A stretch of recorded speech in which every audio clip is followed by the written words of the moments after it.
What are the common errors committed by Muslims whilst they're celebrating Eid? There are some errors which are committed by many Muslims, some due to lack of knowledge, some due to ignorance. For example, there are many Muslims who think that if they pray in the night during Eid, if they pray the Salah, then the day when hearts die. This is actually a hadith which some people think it is Sahih, but it's not so. That the Prophet said that if you pray in the night of the Eid, your heart will not die the day when hearts die. If you see, I got two isnads. One of them is very weak, that is daif jiddan, and the other is daif. So it's totally wrong for anyone to pray during the night of the Eid thinking it will get him sawab. To single out that night only for praying is not allowed. Unless a person is habituated for praying in the night and then he prays, it's no problem. But to single out the Eid night only for prayer, it is wrong. Furthermore, there are some Muslims who visit graves during Eid thinking it is good during Eid day. Say visiting grave according to the hadith of the Prophet ﷺ, it reminds you of your akhirah. But to single out one particular day and visit the grave during that day is not recommended. There is no hadith which shows us that the Sahaba of Muhammad ﷺ visited the grave during Eid.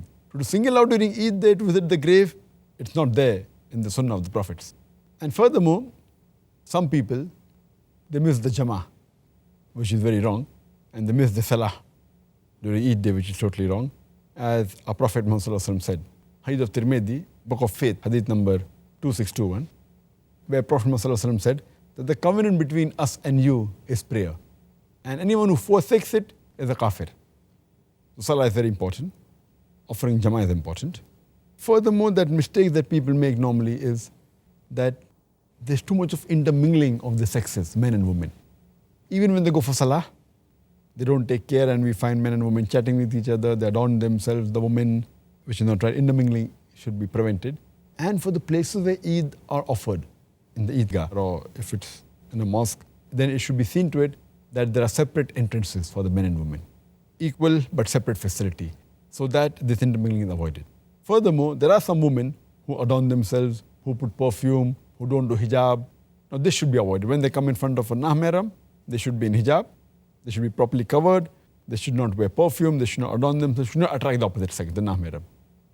If they do it for the husband alone, it's good, alhamdulillah. If they do it amongst the women only, no problem. But for the nahmeram, it's not allowed. It's mentioned in the hadith of Sunan Nisa'i, hadith number 5129, where the beloved Prophet said that any woman who wears perfume and passes so that people may smell her perfume, if she wears the perfume and people smell her perfume, it's as good as she is an adulteress.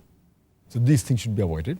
Further, some of the Muslims, women, Eid day comes, they watch movies, they hear songs, they sing, they dance, they play musical instruments, and all these things are nothing but khutuwatu shaitan. Watching un-Islamic movies, listening to un-Islamic songs, etc. As our beloved Prophet ﷺ said, it's mentioned in Sahih Bukhari, point number 7, in the book of drinks, hadith number 5590, the Prophet said that there will be a time when there will be some people from my ummah who will say that illegal sexual intercourse, drinking intoxicants, wearing silk, and playing of musical instruments are halal, is legal. So we have to be careful that we should not be amongst these people.